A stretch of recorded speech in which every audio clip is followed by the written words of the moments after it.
The scorching Afghan sun beat down, mercilessly on the barren mountains as captain. Sarah Mitchell gripped the controls of her A-10, Thunderbolt II. The aircraft's twin engines hummed with familiar power beneath her, a sound that had become as comforting as her own heartbeat over 3 combat deployments. Far below, the jagged peaks and deep valleys of the Hindu Kush stretched endlessly, hiding dangers that had claimed too many good soldiers. Sarah's radio crackled to life, breaking through her focused concentration. Hawkeye 6, this is Overlord Base. We have a situation developing in Sector 7 Alpha. Multiple SEAL teams have gone dark after their insertion last night. The word sent a chill down Sarah's spine despite the desert heat. SEALs didn't just go dark without reason. These were America's elite warriors, trained to handle impossible situations and emerge victorious. If they weren't responding to communication, something had gone terribly wrong. Copy that, Overlord. What's the last known position? Sarah responded, already banking her aircraft toward the coordinates she knew would follow. Grid reference, 4127-6839.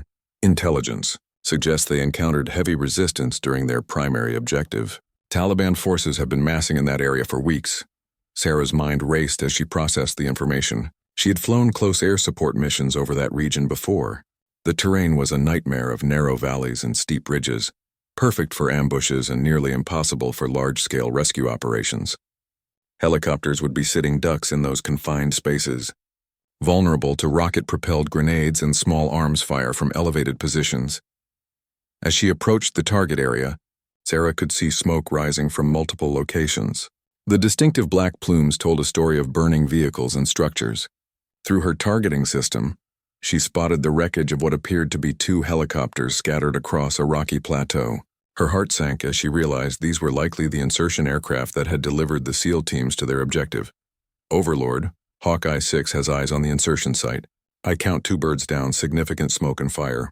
No movement visible from current altitude. The response from base came after a long pause, filled with the weight of difficult decisions being made in real time. Hawkeye 6, maintain overwatch position. Do not engage unless directly threatened. We're working on extraction options. Sarah knew what that meant. In military speak, working on extraction options often translated to heated debates between commanders about acceptable risk levels and political ramifications. While they discussed and deliberated, good men were potentially dying on the ground below. She reduced altitude carefully, using the mountainous terrain to mask her approach while scanning for any signs of life. The A-10 was built for this kind of work, low, slow, and deadly accurate. Unlike the sleek fighters that grabbed headlines, her aircraft was designed to get dirty, to fly low and provide close support to ground forces when they needed it most. Through her binoculars, Sarah finally spotted what she had been hoping to find. A series of coordinated signal mirror flashes from a position roughly 2 kilometers south of the helicopter crash sites. The pattern was unmistakably military. 3 long flashes, 3 short, 3 long. SOS in Morse code, repeated at precise intervals. Overlord, I have visual contact with survivors using mirror signals. They're approximately 2 clicks south of the crash site, positioned on elevated ground. Hawkeye 6, maintain distance and continue reconnaissance. Extraction teams are being assembled, but it will take several hours to coordinate with available assets. Several hours. Sarah's jaw clenched as she processed those words. Several hours in this environment, with Taliban forces certainly converging on the area, might as well be several lifetimes for the men on the ground. She switched to the emergency frequency that all special operations forces monitored. Any station, this is Hawkeye 6, overhead your position. If you can hear this transmission, key your radio twice. The response was immediate. 2 quick bursts of static that confirmed what she had hoped. The SEALs were alive, conscious, and capable of communication. Hawkeye 6, this is Trident Actual. The voice that came through was strained but professional. We have multiple wounded and are in a bad way. Enemy forces are closing from 3 directions. We need immediate extraction or close air support. Sarah could hear the controlled desperation in the SEAL commander's voice. These were men trained never to show weakness, never to admit defeat. For them to request immediate help meant their situation was beyond critical. Trident Actual, what's your personnel count and status? We have 38 souls on the ground, 14 wounded, 3 critical. We lost our medic in the initial contact and ammunition is running low. Enemy strength estimated at 200 plus with mortars and heavy machine guns. The numbers hit Sarah like a physical blow. 38 men, nearly an entire company of America's finest warriors, trapped and outnumbered more than 5-1. The tactical situation was impossible by any conventional measure. She climbed to a higher altitude to get a better view of the overall battlefield. What she saw confirmed her worst fears. Taliban fighters were indeed moving through the valleys from multiple directions, their positions marked by dust clouds and the occasional glint of metal in the sunlight. They were methodically closing the noose around the stranded SEALs. "Overlord, this is Hawkeye 6. The situation on the ground is deteriorating rapidly. Enemy forces are moving to encircle our people. They have maybe an hour before they're completely surrounded. Hawkeye 6, continue reconnaissance and report enemy positions. Do not engage without direct authorization. The nearest extraction assets are 4 hours out." 4 hours. Sarah felt anger building in her chest. 4 hours was far too long. By then, the Taliban would have overrun the SEAL position, and instead of a rescue mission, they would be conducting a recovery operation for 38 flag-draped coffins. She had joined the Air Force to protect American lives, to provide support when ground forces needed it most. Everything in her training, every instinct honed through years of combat experience told her that waiting was not an option. The radio crackled again with Trident Actual's voice, now noticeably more strained. "Hawkeye 6, we're taking increasingly accurate mortar fire. They're walking rounds toward our position. We need immediate support." Sarah looked down at her weapons systems panel. Her A-10 carried a full load of 30mm ammunition for the GAU-8 cannon, along with Maverick missiles and cluster bombs. She had enough firepower to significantly disrupt the Taliban advance, possibly buying enough time for a proper extraction to be organized. But her orders were clear. Maintain overwatch. Do not engage without authorization. Orders that came from commanders sitting safely in air-conditioned operations centers, far from the reality of combat and the lives hanging in the balance. The moral weight of the decision pressed down on her as she circled above the unfolding tragedy, knowing that every minute of inaction brought those 38 brave men closer to death. The decision crystallized in Sarah's mind with startling clarity.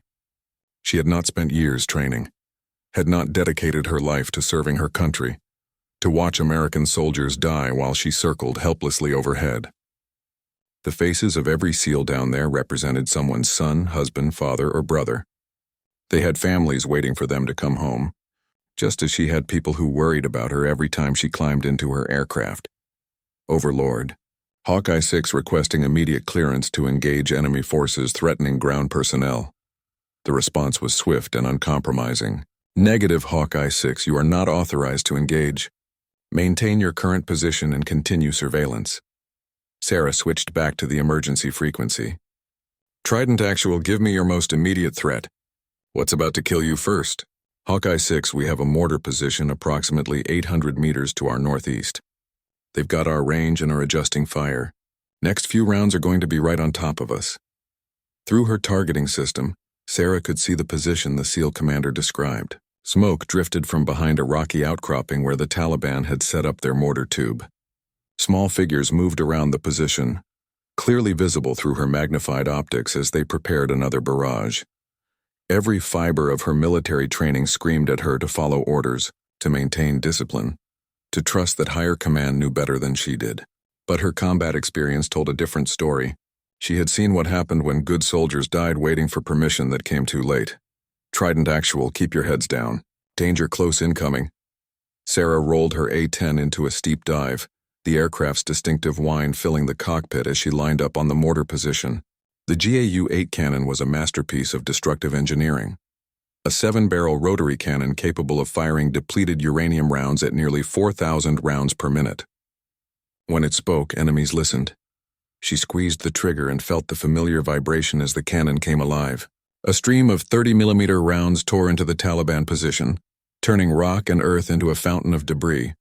The mortar tube disappeared in a cloud of dust and smoke along with its crew.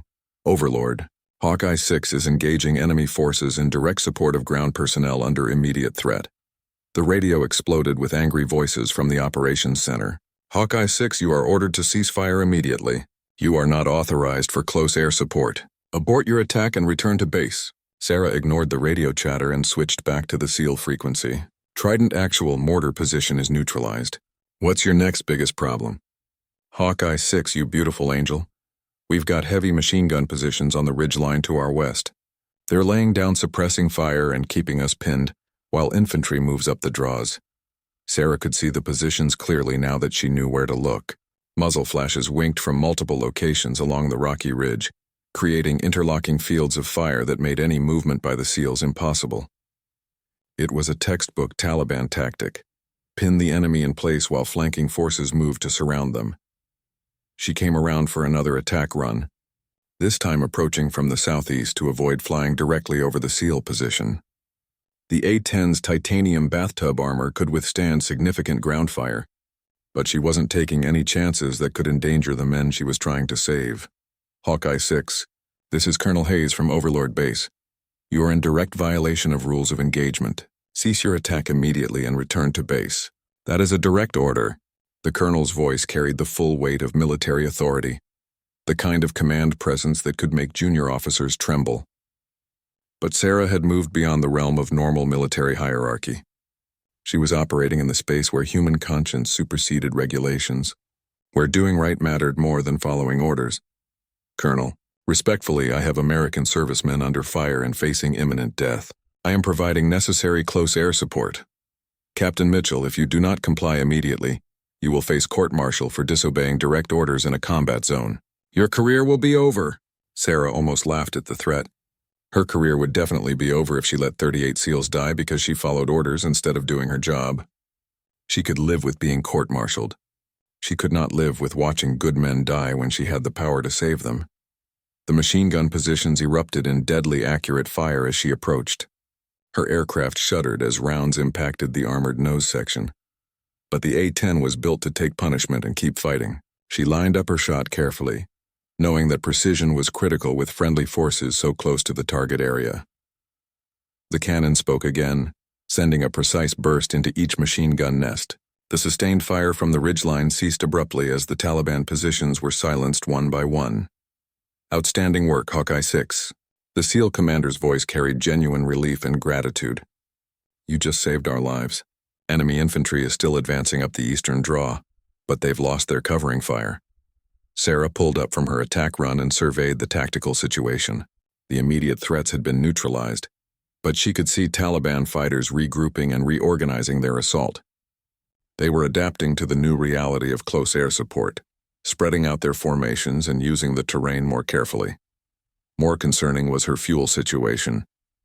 The A-10 was not designed for extended loitering, and her aggressive maneuvering had consumed fuel at an accelerated rate. She had perhaps 30 minutes of operational time remaining before she would be forced to return to base. Overlord, Hawkeye 6, requesting immediate fuel and ammunition resupply. I am not abandoning American personnel under fire. Hawkeye 6, you will return to base immediately. We are scrambling fighters to escort you back if necessary. The threat was clear and serious. Military command was prepared to use force against one of their own pilots, rather than allow her to continue protecting ground forces. It was a sobering reminder of how far she had strayed from accepted military doctrine. Sarah looked down at the SEAL position through her optics. She could see figures moving among the rocks, tending to wounded comrades and preparing for the next assault. These men were depending on her, trusting her to provide the support they desperately needed. Trident Actual, I need to know your honest assessment. How long can you hold your position without air support? The pause before the answer told her everything she needed to know. Hawkeye 6, without continued support, we have maybe 20 minutes before they overrun us. Our ammunition is critically low and we can't move our wounded. 20 minutes. Sarah felt the weight of 38 lives pressing down on her shoulders. In 20 minutes, if she wasn't there to provide cover, the Taliban would sweep over the SEAL position like a tide. There would be no miraculous last-minute rescue, no Hollywood ending where reinforcements arrived just in time. She made her second crucial decision of the day, one that would define not just her military career but her entire life. She was not going back to base. She was not abandoning her position. She would stay and fight until her fuel ran out, until her ammunition was expended, until there was literally nothing more she could do. Overlord, Hawkeye 6 is remaining on station to provide close air support to ground forces. I will not abandon American personnel under fire. The radio fell silent for a long moment, as if the operations center was stunned by her continued defiance. When Colonel Hayes finally responded, his voice carried a mixture of anger, frustration, and perhaps a grudging respect. "Captain Mitchell, you realize you're throwing away your entire career? Everything you've worked for?" Sarah looked down at the men she was protecting and smiled grimly. "Colonel, some things are more important than careers." The Taliban forces regrouped faster than Sarah had anticipated. Through her targeting system, she watched as small groups of fighters moved through the maze of rocky draws and gullies, using the terrain to mask their approach to the SEAL position. These weren't the disorganized insurgents that populated intelligence briefings. These fighters moved with tactical discipline, coordinating their advance and adapting to the new reality of facing close air support. Trident Actual, I'm seeing organized movement from multiple directions. They're learning to spread out and use cover more effectively. Copy that, Hawkeye 6, we're seeing the same thing. These guys aren't amateurs. They've got leadership that knows how to fight against air power. Sarah had encountered this before in her previous deployments. The Taliban had learned hard lessons about American air supremacy over the years of conflict. The smart commanders had survived by adapting their tactics, teaching their fighters to move in small groups, to use natural cover, and to present difficult targets for airborne weapon systems. A new voice crackled over the radio, this one different from the operational chatter she had been hearing. "Hawkeye 6, this is General Morrison from Central Command. Captain, I understand your situation and I admire your dedication to our ground forces. However, you are creating a significant tactical and political problem." The involvement of a general meant that her actions had reached the highest levels of command.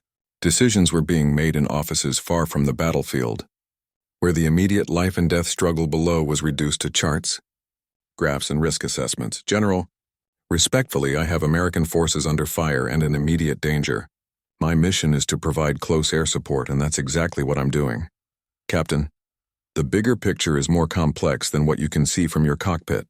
We have diplomatic considerations, rules of engagement that exist for good reasons, and chain of command protocols that must be followed. Your unauthorized attacks could have far-reaching consequences beyond this single engagement." Sarah understood the general's position, but she also understood something he might not fully grasp from his command center. The men below weren't diplomatic considerations or tactical abstractions. They were human beings with names, families, and an absolute right to expect support from their fellow service members. "General, with respect, the only consequence I'm concerned with right now is whether 38 American warriors go home to their families or come home in flag-draped coffins." A new threat appeared on Sarah's scope. 3 technical vehicles, mounting heavy machine guns, were racing across the valley floor toward the SEAL position. The Taliban was committing their mobile reserves, probably hoping to overwhelm the defensive position before the trapped Americans could receive any additional support. "Trident Actual, you have vehicles approaching from the south. 3 technicals with mounted weapons moving fast across the valley floor. We see them, Hawkeye 6, can you engage?" Sarah was already rolling into her attack dive before the question was finished. The technical vehicles were moving quickly across relatively open ground, presenting challenging but not impossible targets. The key was to hit them before they reached positions where they could bring their heavy weapons to bear on the SEAL position.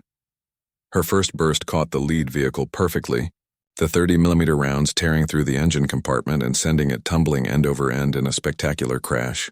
The second vehicle swerved hard to avoid its destroyed companion, but the evasive maneuver only made it an easier target.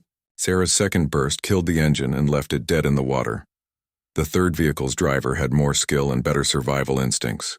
As soon as he saw his companions destroyed, he reversed course and began racing back toward the cover of the rocky terrain.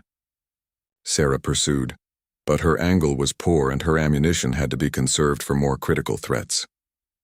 2 technicals destroyed. 1 escaped back to cover, she reported. "Outstanding shooting. Hawkeye 6. You just saved our bacon again." But even as the immediate threat was neutralized, Sarah could see that the tactical situation was deteriorating in other ways. Her fuel gauge showed she had perhaps 15 minutes of operational time remaining. More importantly, her ammunition counter indicated she had expended nearly 60% of her 30mm rounds. In a prolonged engagement, she would eventually run dry. The radio crackled with a new transmission from her home base. "Hawkeye 6, this is Major Reynolds, your squadron commander. Sarah, I'm speaking to you personally now. not just as your commanding officer. You need to think about what you're doing. I know you want to help those men, but you're destroying your career and potentially compromising other operations. Major Reynolds had been her mentor since she joined the squadron. He had recommended her for promotion, had written glowing fitness reports, and had always been supportive of her aggressive flying style. Hearing disappointment in his voice was harder than enduring the anger of higher-ranking officers she barely knew. Major, I understand your concerns, but I can't abandon these men. They're depending on me. Sarah, listen to me. If you continue this unauthorized engagement, there will be no coming back from it. Court-martial, dismissal from service, potentially even criminal charges. Is that really worth sacrificing your entire future? The question hung in the air as Sarah continued to circle the battlefield. Was it worth sacrificing her future? She had worked her entire adult life to reach this point, had overcome skeptics who didn't think women belonged in combat aircraft, had proven herself repeatedly in training and combat. A single decision was about to erase all of that progress. But as she looked down through her optics at the SEAL position, she could see medics working frantically on wounded men, could see defensive positions being reinforced with rocks and equipment, could see American soldiers preparing to make their last stand in a foreign land far from home. Major, some things matter more than careers. The Taliban attack resumed with renewed intensity. Sarah watched as coordinated groups of fighters began advancing from multiple directions simultaneously, clearly following a planned assault designed to overwhelm the defenders through sheer numbers and pressure from all sides. Trident actual, they're coming from everywhere at once, northeast and south. This looks like their main assault. Roger that, Hawkeye 6, we're ready for them, but we're going to need all the help we can get. Sarah selected her cluster bomb option and began plotting attack runs against the largest concentrations of enemy fighters. The CBU-97 sensor-fused weapons were designed specifically for this type of target: dispersed infantry in open terrain. Each bomb would scatter submunitions over a wide area, creating a lethal zone that could break up massed attacks. Her first pass targeted the northern approach, where the largest group of Taliban fighters was advancing through a narrow draw. The cluster bomb detonated perfectly, sending dozens of small explosions rippling across the terrain. The advance from that direction ceased immediately. She came around for a second pass against the eastern approach, but as she lined up her target, her aircraft shuddered under the impact of heavy ground fire. The Taliban had positioned anti-aircraft weapons along her most likely attack routes, turning her aggressive support mission into a deadly game of aerial cat and mouse. Warning lights illuminated her instrument panel as hydraulic pressure dropped and electrical systems reported damage. The A-10 was legendarily tough, capable of sustaining damage that would destroy other aircraft, but it wasn't invincible. Too much more punishment and even her armored aircraft would be forced down. Hawkeye 6, your aircraft is trailing smoke, reported the SEAL commander. Are you hit? Affirmative, Trident actual. I've taken some damage, but I'm still operational. Continuing the mission. The irony wasn't lost on her. She was now as trapped as the men she was trying to rescue. Her damaged aircraft might not make it back to base even if she wanted to leave, which meant she was committed to this fight whether command approved or not. Overlord. Hawkeye 6 has sustained damage but is continuing close air support operations. Hawkeye 6, if your aircraft is damaged, you are ordered to disengage immediately and return to base for emergency landing procedures. Sarah looked at her damage indicators. She probably could make it back to base if she left immediately. But that would mean abandoning the SEALs just as the Taliban was launching their main assault. It would mean watching helplessly as 38 good men were overrun and killed. Negative, Overlord. Aircraft is still mission capable. Continuing close air support. She dove toward the eastern approach where Taliban fighters were now within 200 meters of the SEAL position. This was danger-close work, requiring precision that left no margin for error. One slight miscalculation could result in friendly fire casualties among the very men she was trying to save. Her cannon fire walked along the advancing enemy line like a deadly scythe, stopping the assault mere meters from the American defensive positions. Taliban fighters scattered, seeking cover among the rocks. But the psychological effect was as important as the physical casualties. The enemy's momentum was broken, their coordinated attack disrupted by accurate close air support. The Taliban's coordinated assault had been shattered, but Sarah knew it was only a temporary reprieve. Through her damaged targeting system, She could see enemy fighters regrouping in the protected draws and gullies, pulling back to reorganize for another attempt. Her ammunition was running critically low, and the damage to her aircraft was worsening with each aggressive maneuver. Warning alarms continued to chime in her cockpit as multiple systems reported failures or degraded performance. The hydraulic system was maintaining pressure, but slowly bleeding fluid from battle damage. Her primary flight computer was functioning intermittently, forcing her to rely more heavily on manual flight controls. Most concerning was the engine temperature readings, which showed her right engine was running hot, possibly due to debris ingestion or battle damage. Trident Actual, what's your situation down there? I'm showing decreased enemy activity from my position. Hawkeye 6, you've given us some breathing room. We've got several enemy KIA in sight, and the rest have pulled back to covered positions. But we know they're still out there and they'll be back. Our ammunition situation is still critical. We're down to maybe 1 magazine per man. The stark mathematics of the situation pressed down on Sarah. The SEALs had bought time with her air support, but they were still trapped, still outnumbered, and still running out of ammunition. Meanwhile, her own ability to provide support was diminishing with every passing minute. A new voice joined the radio conversation, one that surprised Sarah with its calm professionalism. Hawkeye 6, this is Trident 7, the senior enlisted advisor down here with the teams. Ma'am, I want you to know that every man in this unit understands what you're risking for us.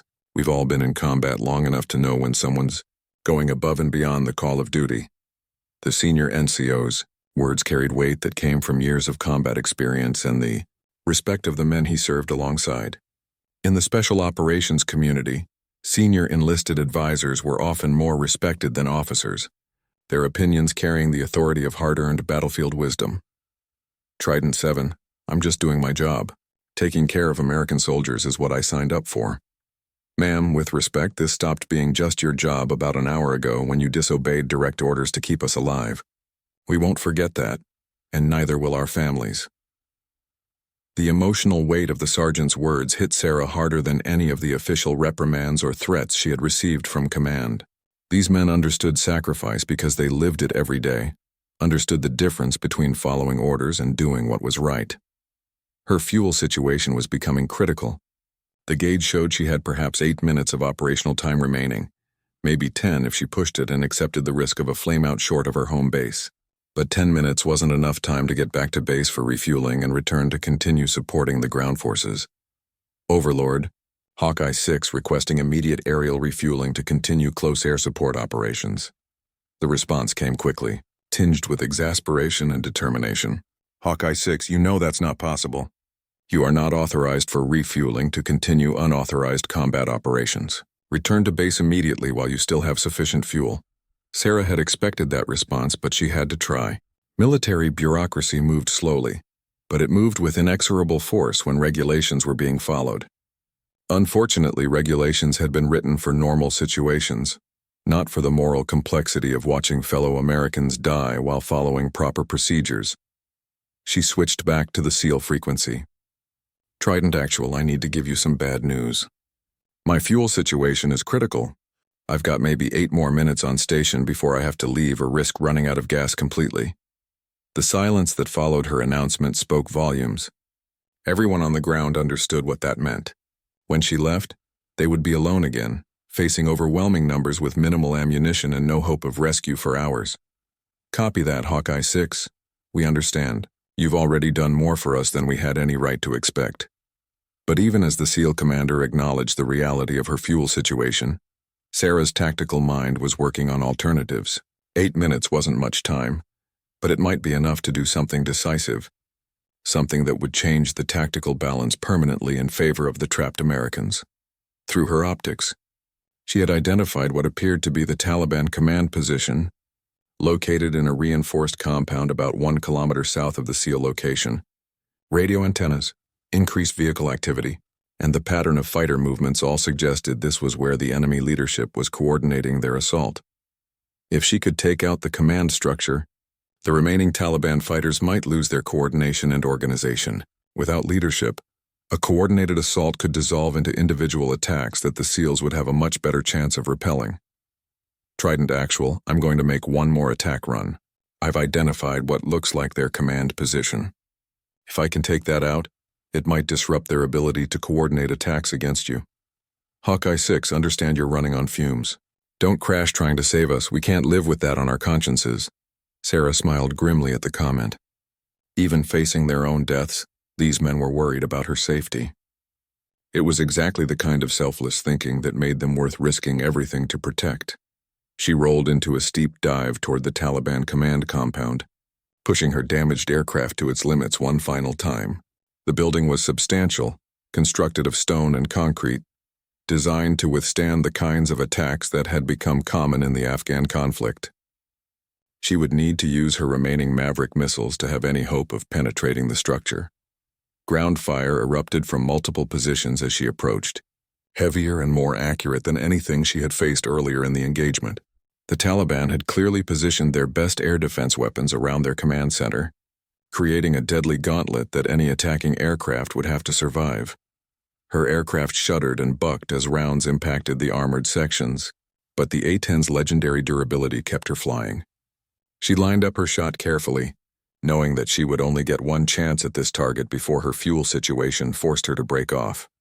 The Maverick missile leaped from its pylon with a burst of flame and smoke, its guidance system locking onto the thermal signature of the building. Sarah pulled up hard from her attack dive, fighting against G-forces and battle damage as she tried to gain altitude and assess the results of her strike. The explosion was magnificent and terrible, a fountain of flame and debris that rose hundreds of feet into the air. Secondary explosions followed as ammunition and fuel stored in the compound detonated, creating a rolling fireball that could be seen for miles across the barren landscape. Outstanding hit, Hawkeye 6. The whole compound just went up like the 4th of July. But even as Sarah savored the successful strike, her fuel warning lights were flashing insistently. She had perhaps 3 minutes of fuel remaining, enough to get maybe halfway back to base before her engines quit. She was now facing the real possibility of having to eject over hostile territory, of joining the SEALs on the ground as another person who needed rescue. Her radio crackled with an unexpected transmission. Hawkeye 6, this is Tanker 27, emergency aerial refueling. Your position now. Sarah looked up in amazement to see a KC-135 tanker aircraft descending toward her location, its refueling boom already extended. Behind the tanker, she could see the distinctive silhouettes of 2 F-16 fighters providing escort. Tanker 27, Hawkeye 6, did not request aerial refueling. Who authorized this mission? Hawkeye 6, that's above my pay grade. I was told to get out here and give you gas so you can keep doing what you're doing. Questions about authorization can be sorted out later. As Sarah maneuvered her damaged aircraft into position behind the tanker, she realized that someone in the chain of command had made the decision to support her unauthorized mission. Whether it was a rogue commander who agreed with her actions or a policy decision made at the highest levels, help had arrived when she needed it most. The refueling process was more challenging than usual due to her aircraft's battle damage, but the tanker crew was skilled and patient. Within minutes, her fuel tanks were full and her operational time was extended by several hours. Trident Actual, Hawkeye 6 has been refueled and is remaining on station. Looks like someone upstairs decided you guys are worth keeping around. The relief and gratitude in the SEAL commander's voice was unmistakable. Hawkeye 6, I don't know who made that decision, but they just saved 38 lives. With her fuel situation resolved, Sarah began to reassess the tactical picture. The destruction of the Taliban command center had clearly disrupted their operations, but enemy fighters were still present in significant numbers. The question now was whether the loss of leadership would cause them to withdraw or make them more desperate and unpredictable. The destruction of the Taliban command center had created a temporary lull in the fighting, but Sarah could see through her optics that the enemy forces were far from defeated. Small groups of fighters were moving through the rocky terrain, seemingly without central coordination, but still maintaining pressure on the SEAL position. The loss of leadership had not caused them to withdraw as she had hoped. Instead, it had created a more chaotic and unpredictable threat. Trident Actual, I'm seeing scattered groups of fighters still maneuvering around your position. They've lost their coordination, but they're still out there and still dangerous. Copy that, Hawkeye 6, we're seeing the same thing. Some of them seem to be trying to link up and reorganize, while others are just taking potshots at us from long range. It's like fighting a swarm of angry bees instead of an organized army. Sarah understood the analogy perfectly. An organized enemy was predictable, following doctrine and tactical principles that could be anticipated and countered. But desperate fighters operating independently were much harder to track and engage, striking from unexpected directions before melting back into the rocky landscape. Her radio crackled with a transmission from the F-16 escorts that had accompanied the tanker. Hawkeye 6, this is Viper Flight. We're ordered to provide top cover and assist with close air support as needed. What's your tactical assessment? The arrival of additional air support was both welcome and concerning. Welcome, because it meant more firepower and fresh eyes on the battlefield. Concerning because it meant her unauthorized mission had now expanded to involve other aircraft and pilots, potentially putting more careers at risk. Viper Flight. Hawkeye 6. Advise you have multiple small groups of enemy fighters dispersed throughout the area. They're operating without central coordination, but still pose a significant threat to ground forces. Recommend maintaining high altitude and watch for anti-aircraft weapons. Roger that. Hawkeye 6. We'll stay high and provide overwatch, while you continue close support. The professionalism of the F-16 pilots impressed Sarah. They had clearly been briefed on the situation and understood they were participating in an unauthorized mission, but they showed no hesitation in providing support. The warrior ethos ran deep in the Air Force, and when American lives were on the line, bureaucratic concerns took a backseat to the mission. A new development caught her attention through the targeting system. A convoy of vehicles was approaching from the east, moving rapidly across the desert floor toward the battlefield. The dust cloud and speed suggested significant numbers, possibly reinforcements arriving to reinforce the Taliban assault. Trident Actual. I have a large vehicle convoy approaching from the east, approximately 15 minutes out from your position. Count shows at least 8 vehicles, possibly more obscured by dust. The pause before the SEAL commander responded told Sarah that this was not good news. Hawkeye 6, we can't handle a major reinforcement. Our ammunition situation is still critical, and we've got wounded who can't be moved quickly. Sarah zoomed in her optics to get a better assessment of the approaching convoy. What she saw made her blood run cold. These weren't the typical pickup trucks and civilian vehicles that the Taliban usually employed. These were military-grade vehicles, some appearing to be armored personnel carriers or even light tanks. Trident Actual. This convoy appears to be better equipped than typical Taliban forces. I'm seeing what might be armored vehicles and heavy weapon systems. The implications were staggering. If the Taliban had managed to acquire or steal military-grade equipment, the tactical balance would shift dramatically. The SEAL's small arms would be ineffective against armored vehicles, and her 30mm cannon, while devastating against unprotected targets, would have limited effect against properly armored threats. Viper Flight. Hawkeye 6, I need you to take a look at that eastern convoy and give me your assessment. I'm seeing what appears to be armored vehicles. One of the F-16 pilots acknowledged and dove toward the convoy for a high-speed reconnaissance pass. The report that came back confirmed Sarah's worst fears. Hawkeye 6, Viper 2. That convoy includes at least 3 Soviet-era BMPs and what looks like a T-55 tank. These guys aren't playing around. The presence of armored fighting vehicles changed everything. The Taliban had somehow managed to acquire serious military hardware, possibly captured from Afghan government forces or purchased from black market arms dealers. Against such equipment, the trapped SEALs would have virtually no chance of survival. Overlord, this is Hawkeye 6. Be advised we have confirmed armored vehicles approaching the SEAL position. Immediate heavy air support is required to neutralize this threat before it reaches our ground forces. Hawkeye 6, we copy your report. Additional assets are being scrambled, but they're still 40 minutes out. You'll need to deal with the armored threat with current assets. 40 minutes was far too long. The convoy would reach the SEAL position in 15 minutes, and once those armored vehicles were in close proximity to the Americans, it would become much more difficult to engage them without risking friendly fire casualties. Sarah assessed her remaining weapons. She had expended most of her 30mm ammunition in the earlier engagements, and while she still had 1 Maverick missile remaining, it wouldn't be sufficient against multiple armored targets. The F-16s were better equipped for anti-armor work, but they would need to get much closer to the threat to be effective. Viper Flight, what's your weapons load for ground attack? Hawkeye 6, we each carry 2 GBU-12 laser-guided bombs and full 20mm ammunition. We can engage the armor, but we'll need you to provide laser designation for the bombs. Laser designation required Sarah to maintain visual contact with the targets while the bombs were in flight, keeping her aircraft in a predictable flight path that would make her vulnerable to ground fire. With her battle-damaged aircraft, it would be an extremely dangerous mission profile. Copy that, Viper Flight. I'll designate targets for your bomb runs. Priority targets are the tank and the BMPs. Those are the biggest threats to our people on the ground. As the convoy approached, Sarah could see that the Taliban had learned from their earlier encounters with air power. The vehicles were spaced far apart, making it difficult to engage multiple targets in a single pass. They were also moving erratically, changing speed and direction to present more difficult targeting solutions.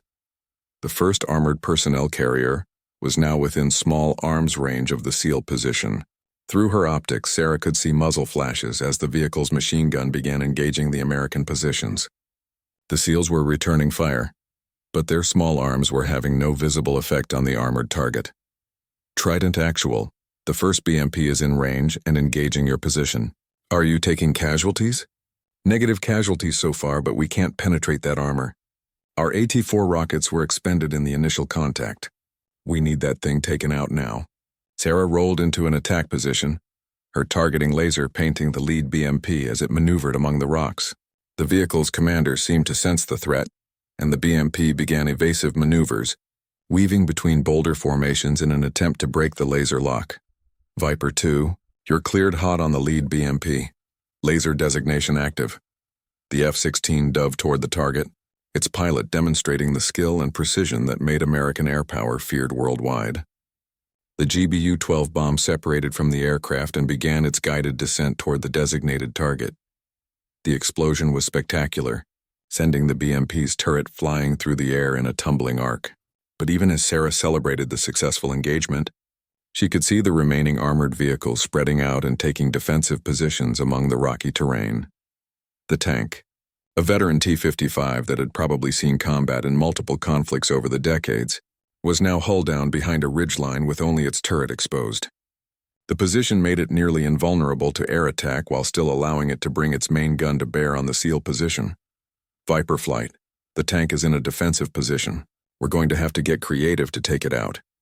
The tank's 100mm main gun spoke with authority, sending a high explosive round that detonated uncomfortably close to the SEAL position. The message was clear. The armored vehicle could destroy the American position at will unless it was neutralized quickly. Sarah realized that conventional attack profiles weren't going to work against the well-positioned tank. She would need to use the terrain to her advantage, approaching from an unexpected angle that would expose the vehicle's more vulnerable aspects. Trident Actual, I'm going to try something unconventional. I need you to keep your heads down for the next few minutes. Roger that, Hawkeye 6. Do whatever you need to do. That tank is going to kill us all if it stays operational. Sarah climbed to a higher altitude and began a wide circular approach that would bring her in from the north, using the mountain ridges to mask her approach until the last possible moment. It was a dangerous game of aerial hide-and-seek, with an enemy that had proven to be both skilled and determined. Sarah's unconventional approach worked better than she had dared hope. By using the mountainous terrain to mask her flight path, she managed to appear suddenly over the tank's position, from an angle the crew hadn't anticipated. The T-55's turret began traversing desperately to bring its gun to bear, but Sarah was already committed to her attack run. Her last Maverick missile streaked toward the tank, its infrared seeker locking onto the vehicle's hot engine compartment. The crew had seconds to realize their danger before the missile impacted with devastating effect. The explosion sent flames and smoke billowing from the tank's engine deck, and the turret ceased its rotation as the crew either abandoned the vehicle or was killed by the blast. Outstanding hit, Hawkeye 6. That tank is finished. The relief in the SEAL commander's voice was unmistakable, but even as she celebrated the destruction of the primary armored threat, Sarah could see that the battle was far from over.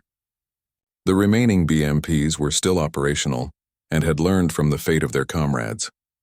They were using the rocky terrain more effectively, presenting brief targets before disappearing behind cover. Viper Flight, we still have 2 BMPs mobile in the area. They're being smart about using cover. Copy that.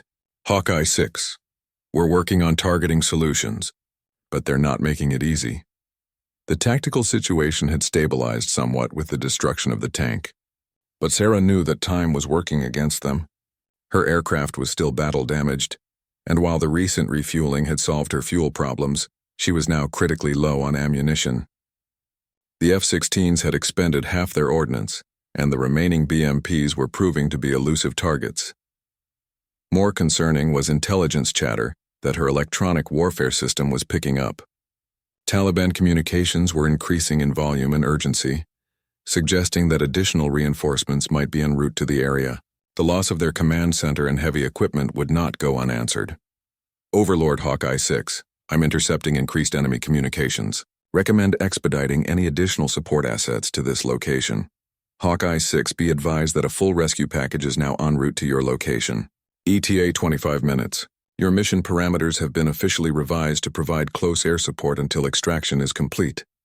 Sarah almost couldn't believe what she was hearing. After hours of operating in defiance of direct orders, her mission had been officially sanctioned. Someone in the chain of command had made the decision that saving 38 American lives was worth the risk of international incidents and diplomatic complications. Overlord, confirm that previous orders are rescinded and close air support is now authorized. Affirmative, Hawkeye 6. You are cleared to engage all threats to ground personnel. Additional assets include Apache gunships, a CSR package, and a Marine platoon for ground security. The news transformed the tactical situation completely. Instead of being alone and unsupported, Sarah now had the full weight of American military power backing her mission. The cavalry was indeed coming, and they were bringing overwhelming force to ensure the SEALs made it home. She switched to the SEAL frequency to share the good news. Trident Actual, official word from command, you have a full rescue package inbound. ETA 25 minutes. Apache gunships, CSR birds, and Marine infantry. The silence that followed was broken by what sounded suspiciously like cheering from the ground position. After hours of being trapped and outnumbered, facing what seemed like certain death, the SEALs were finally going to get the support they needed to survive. Hawkeye 6. This is Trident 7 again. Ma'am, I don't know what strings got pulled or who made the decision, but you just gave 38 families the best news they'll ever receive. The emotional weight of the sergeant's words hit Sarah harder than any of the battle damage her aircraft had sustained. These weren't just statistics or tactical assets. These were husbands, fathers, sons, and brothers who would be going home to their families instead of coming home in flag-draped coffins. All stations. This is Dragon Flight 4 Apaches inbound your location. 5 minutes out. The distinctive sound of Apache helicopters became audible even through Sarah's closed canopy, the deep thrum of their rotors announcing the arrival of dedicated close air support aircraft, designed specifically for the kind of ground support mission she had been conducting alone. Through her optics, Sarah could see the remaining Taliban forces beginning to withdraw from their positions around the SEAL location. The arrival of additional American aircraft had clearly convinced them that the tactical situation was no longer in their favor. What had begun as an overwhelming assault on a trapped enemy force was now turning into a fighting withdrawal against superior firepower. Dragon Flight. Hawkeye 6. I have 2 remaining BMPs in the area that have been evading engagement. They're your primary threats to ground personnel. Copy that, Hawkeye 6. We have thermal contacts on both vehicles. Engaging with Hellfire missiles, the Apache helicopters made short work of the remaining armored threats. Their thermal imaging systems and precision-guided missiles were specifically designed for anti-armor work, and the BMPs that had been so difficult to engage from high-altitude fast movers were easy targets for the low-flying gunships. Within minutes, both vehicles were destroyed, their burning hulks adding to the growing collection of destroyed Taliban equipment scattered across the battlefield. The immediate threat to the SEAL position had been eliminated, but Sarah continued to provide overwatch as the rescue operation developed. Trident Actual, Jolly Green inbound for extraction. Prepare for pickup in 10 minutes.